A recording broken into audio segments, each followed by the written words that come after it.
Moving on, beneath the waves, a warning is rising from the planet's largest heat reservoir. The oceans are absorbing record levels of heat, revealing a climate shift that is unfolding beyond what the eye can see. Europe is facing one of its most severe climate emergencies in modern history.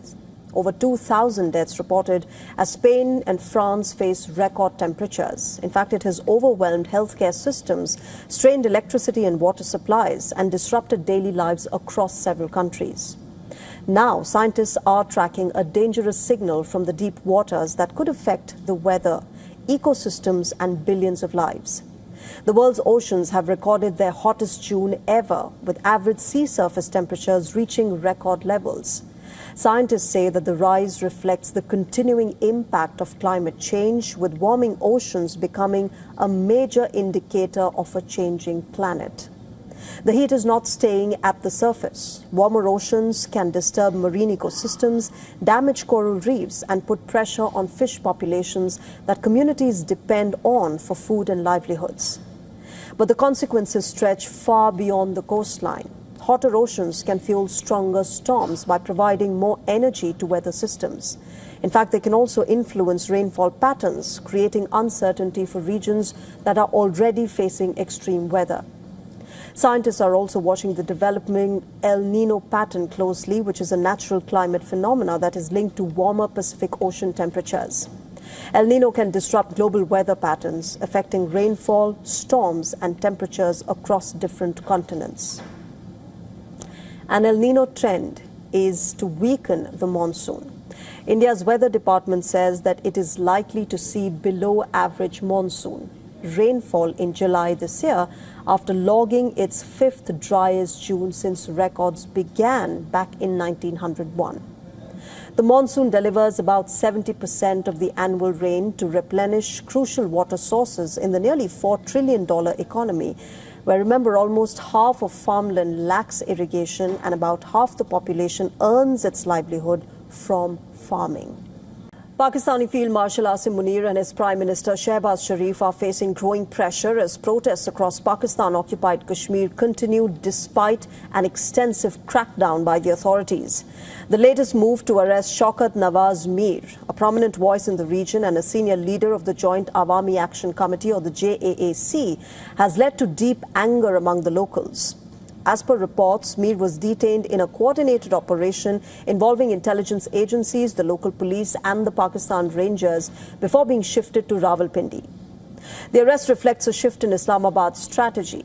After force failed to contain the unrest, the focus has now reportedly turned to targeting the movement's leadership in the hope of weakening these protests.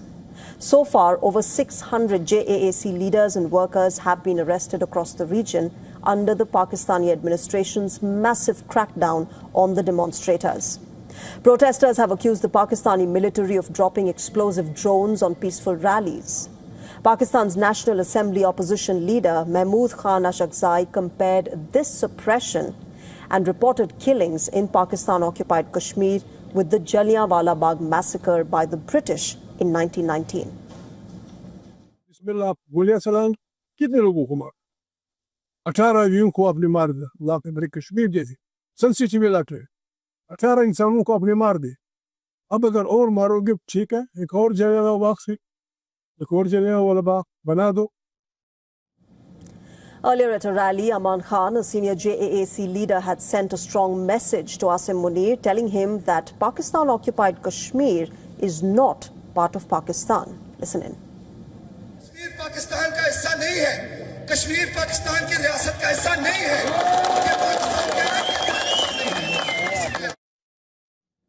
Meanwhile, the Pakistani government maintains that cases have been registered against these leaders and some other individuals under sedition and disturbing public order.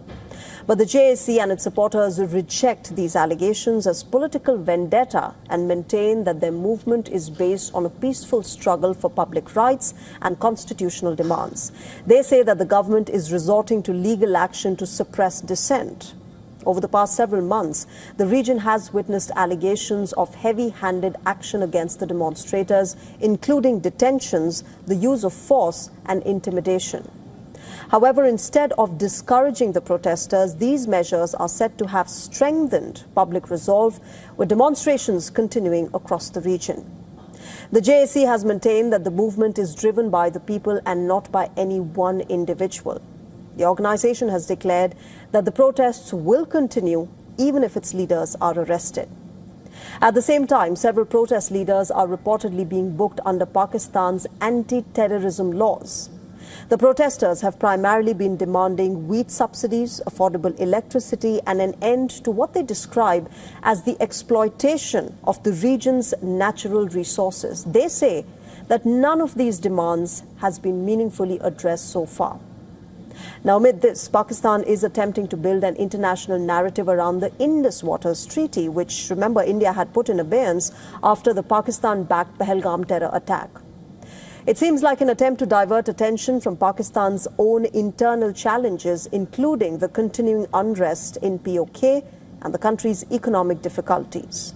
For now, despite arrests, legal action and intensified crackdown, the protests show little sign of losing momentum, presenting Pakistani establishment with one of its most significant internal challenges in the region in the recent years. Moving on, a sudden wave of earthquakes has shaken parts of the world, putting the Earth's hidden movements under the spotlight now. From powerful tremors near Mexico to rising stress along major fault lines, scientists are watching this closely. But are these earthquakes connected, or is the planet simply revealing its natural rhythm? Well, our next story explains this to you. Take a look.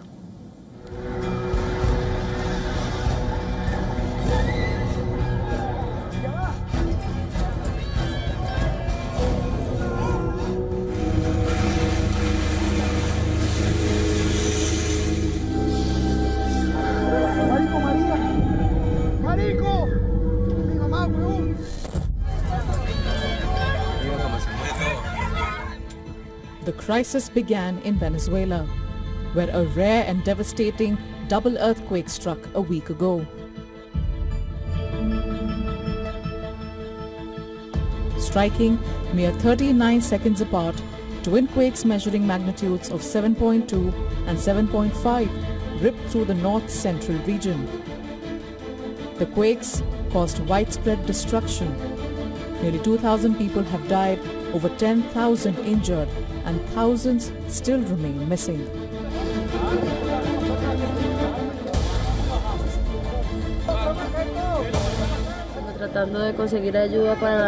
Well, trying to get help for the little girl, medicine and those kinds of things for her.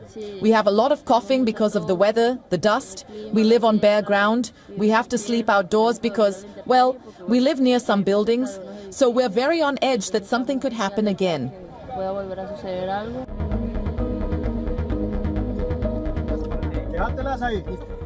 Search and rescue teams from about 30 countries alongside United Nations disaster units are currently racing against time. Amidst hundreds of aftershocks, teams are clearing rubble with heavy machinery and bare hands.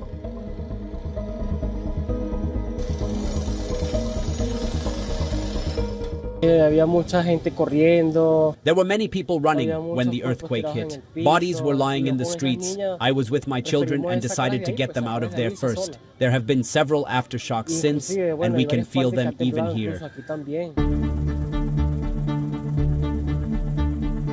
As South America reels, the focus has shifted sharply north to California, where a series of fresh early Wednesday morning tremors struck. Reports show around 93 earthquakes were detected globally in a single week, from regions including Japan, Afghanistan, and the Philippines. The activity has raised a major question. Is Earth entering a period of unusual seismic change? Earthquakes are not like a chain reaction, spreading from one continent to another. A quake near Mexico does not automatically trigger another thousands of kilometers away in Japan or Afghanistan.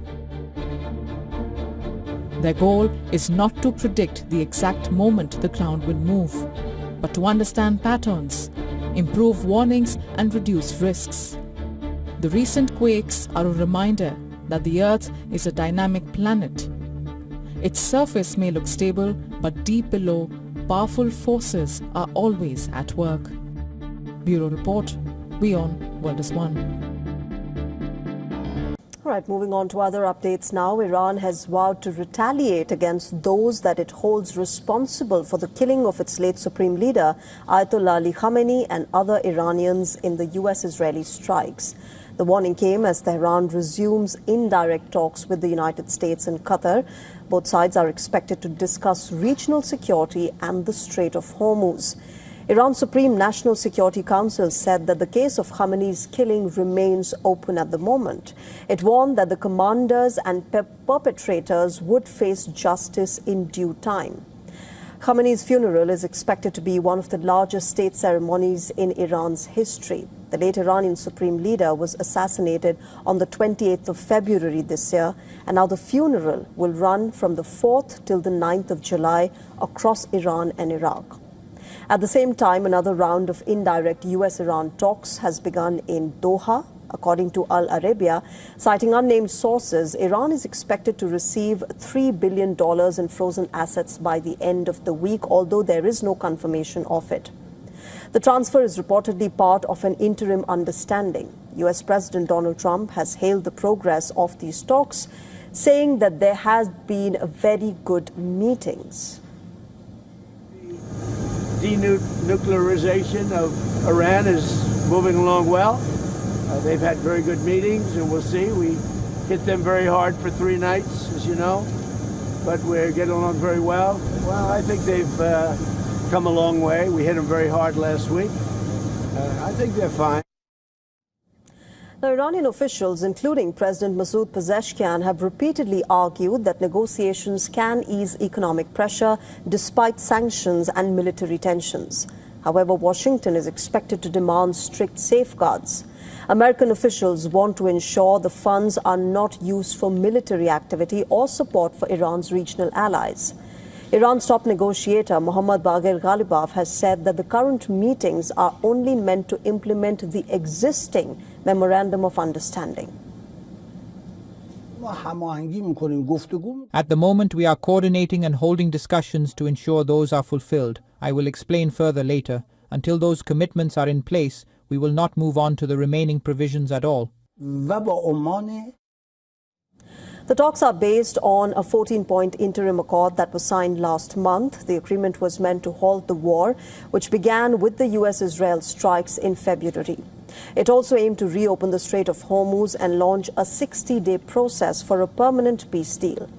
Since the war began, Iran has repeatedly used the Strait of Hormuz as leverage. It has threatened commercial shipping and carried out attacks on vessels, forcing tankers and cargo ships to alter routes or delay voyages. On Wednesday, Iranian media reported that a foreign container ship had run around after using a route that Tehran said was not approved. Officials did not identify this vessel or even explain what caused the incident. The state media said that the ship entered shallow waters outside of Iran's designated transit corridor. Iran's Revolutionary Guard has repeatedly, warned that vessels traveling outside the routes approved by Tehran risk irreparable incidents.